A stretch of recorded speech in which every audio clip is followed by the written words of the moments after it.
Hello mga kanena! Yan, nandito nga pala kami sa Ligaya. Pagdating nga namin, nakita ko ngayon may hinahalo dito ang Kuya Maynard, yung pala magluluto ng kwek-kwek. At kami nga daw ay magpo-food trip muna. Pagkadating nga namin din sa Ligaya, agad ngayon nagpakuha ng niyog si Amore kay Bilog. Kaya ayan, higop abaw, ihinaya. At habang tulog pa nga ang aming baby kyols, kami nga ay kumain na ng kwek-kwek sa kusina. Ayan, luto na. Nagluto na din nga pala ng sauce ang atitina.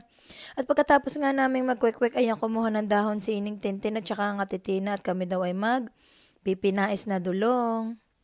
Bigla namang nagising itong aming maliit na ito at talagang nagkang-iiya kaya kung hindi ko uli kinamot para makatulog.